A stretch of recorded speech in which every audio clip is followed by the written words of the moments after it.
2 feet, mains cable,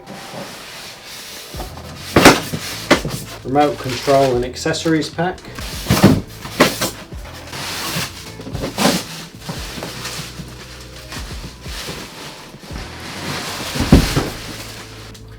that is the TV from the front, the side and the back.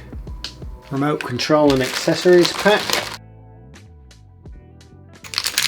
4 self-tapping screws for the pedestal feet to attach to the TV, energy rating labels, warranty card, instruction books and so on, remote control and AAA batteries for the remote control. Closely looking at the smart remote, it's got mute button at the top, power on and off, channel numbers, input button, menu button, coloured buttons for apps and media playback, cursor arrows left, right, up, down and enter, back button, home button, voice command button, settings button, guide button. It's like a little macro button that will take you to other features, and it said subtitles underneath as well. Volume up and down, channels up and down, I for info button, then quick launch, Netflix, Prime, YouTube, Google Movies and TV, TCL channel and Disney Plus. Flip it over, bit of pressure on the back, AAA batteries into the back there. Simple figure 8 mains lead in the packaging there, UK mains plug, straight figure 8 connected to the TV, approximately 1.5 meters long. 2 feet, simple bits of black plastic, rubber pads underneath, through holes through there for our screws to attach him to the TV.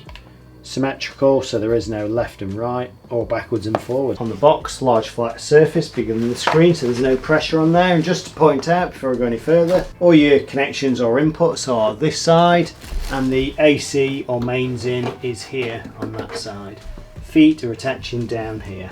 We've got a location here and here for our feet or stand to attach to, and the feet are totally symmetrical. There are some little pegs pointing out there that don't actually do anything.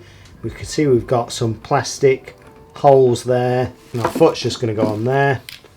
2 screws through the feet to attach there and there. There's nothing really to locate them, and they'll just pull themselves into place when you wind the screws in.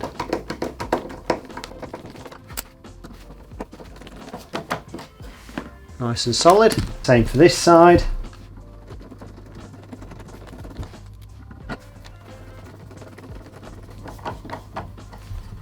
Nice and solid there. Running down the side of the TV, we've got USB 2 at the top there, LAN or wired internet in, 3 HDMI's in total, spread out. There's 1 and 2. HDMI 3 is down there. HDMI 3 is also marked EARC for enhanced audio return channel.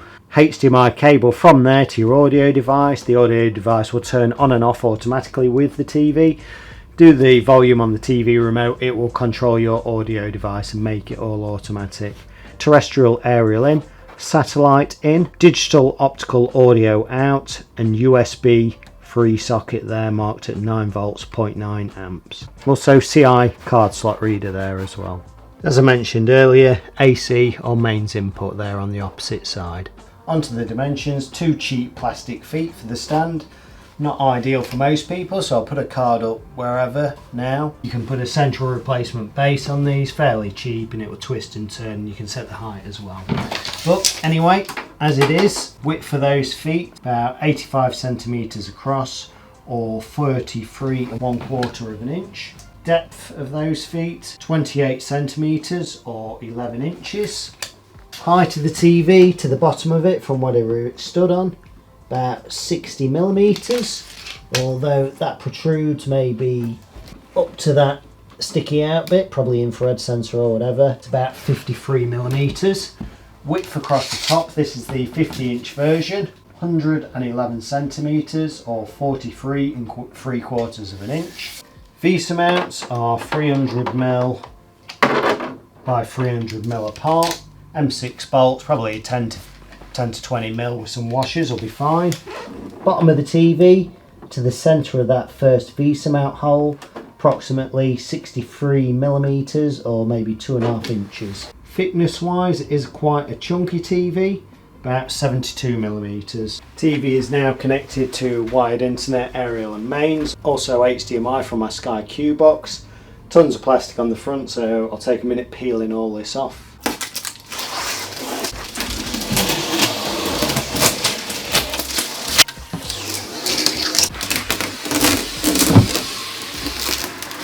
Rubbish is off the side, just the screen protector. Should be a nice immaculate screen underneath, peely peely.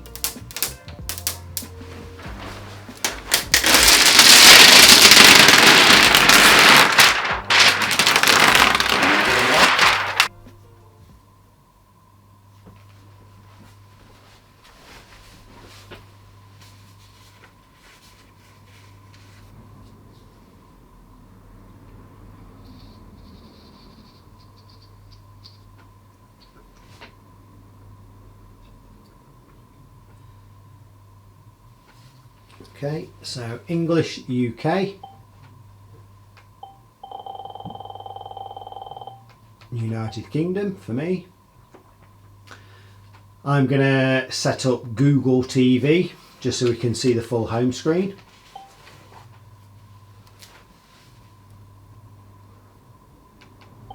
I'm going to set up on the app instead, connected using Ethernet, that's my wired internet connection.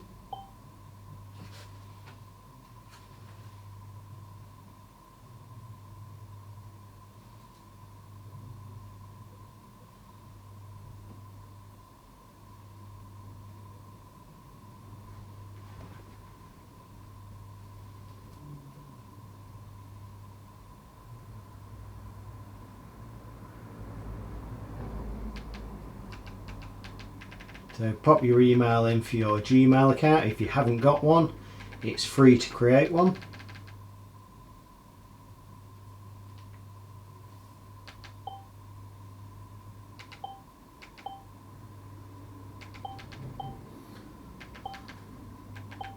So I'll accept the location information. So that will search across your other Google devices and synchronise the apps, but I'm going to say no thanks.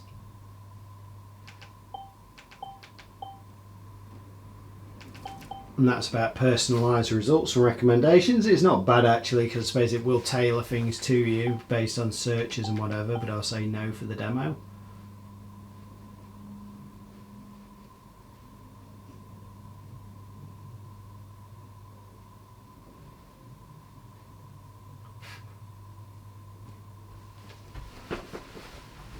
Choose your services there to pre-install, so I'm going to go Netflix, YouTube, Prime, Disney Plus, Apple TV, that'll do for myself, and confirm. Pair your remote, so press the home and OK button and hold them down together. You can see now it's pairing via Bluetooth to the TV. That's it, complete. Auto search, so this is going to scan the airwaves channels using my digital aerial.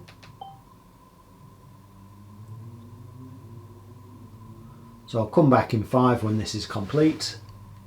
Okay, tuning is now finished, so you have to press the right arrow here. And Yorkshire is my secondary region. That's that complete. So I'm going to say next. If you add another channel mode, you could have gone satellite. Pop a password in for parental controls. Sign in with the TCL Home mobile app. So if you want the app, you can do bits from your phone to the TV, and I will say not now. Terms of privacy, terms of user experience, and I'll agree to that. Automatic updates, I'm going to agree to in here, but it's up to you yourselves. People like to know what they are before they do it. AirPlay and HomeKit, that's so you can mirror your Apple devices. Setup is complete.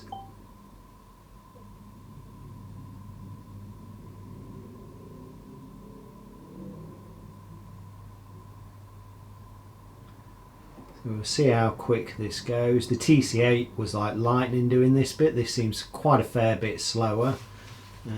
Estimated 4 minutes. So again, I'm not going to film 4 minutes. I'll cut off and come back when it's done. Oh, and it wasn't 4 minutes. That was pretty quick, to be honest.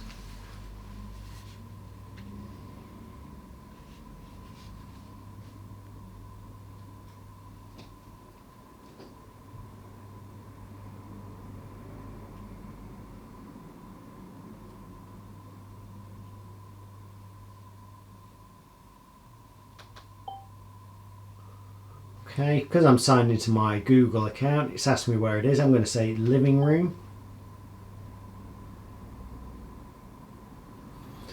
And what photos you want to use as screensavers. I'm just going to go to Google TV. Okay, first thing I'm going to look at before I do anything else is the settings. And all settings. I'm going to go down to system and power and energy, power on behaviour. Every time I turn it on, I want it to come onto my last input used, not the home screen. Energy saver. When watching, I'm going to set it in here to 8 hours, so if no one presses a button for 8 hours, the TV will think you've gone out, turn it off automatically. And look at the energy dashboard. Next, next. Okay, so brightness is right up on here. Dynamic brightness I'm turning off. That's adjusting the backlight according to the picture content, but we'll have it set so it's the same. Okay, out of there. And there, up to back, display and sound, picture, I'm going to leave as standard, sound as standard as well. Other settings, placement is set to tabletop, which I've got it on at the moment. Okay, out of there and there, so I'm going to go to live TV now. Okay, menu button, subtitles off. TV comes defaulted with subtitles. Okay, onto normal TV now. Just going to turn the sound up so we can have a listen and look at normal TV. The scene of where those attacks took place on Saturday as well. Of course, a police investigation continuing, trying to find the suspect in all of this. Germany's Chancellor saying these attacks only want to divide us, we will not be intimidated. He says we will think about the consequences, and also says that Germany should not be intimidated. He said the freedom of our society is what we shall and will defend. So some remarks. That government has to be answerable to its citizens. Okay, press the guide button. So it comes up here. Just turn that down a second. So we've got that thin vertical red line representing the current time. We can see what's on at the moment. Go up and down in increments of 1, or use the channel up and down button, page up and down the guide there. You can go across to the right to see what's on later as well. Also, if I go to the left, we've got different filters there. So we can go all channels, what's streaming. So streaming, see some different channels there, Euro News and so on. Or left again, radio, what's free, which they're all free, data and others, and favourites. You can make your own favourites list. But if I wanted George Clark's Amazing Spaces, I would just press OK there. But for copyright reasons, I won't. Stay. Okay, quick demo on YouTube.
Quick bit of sports coming up.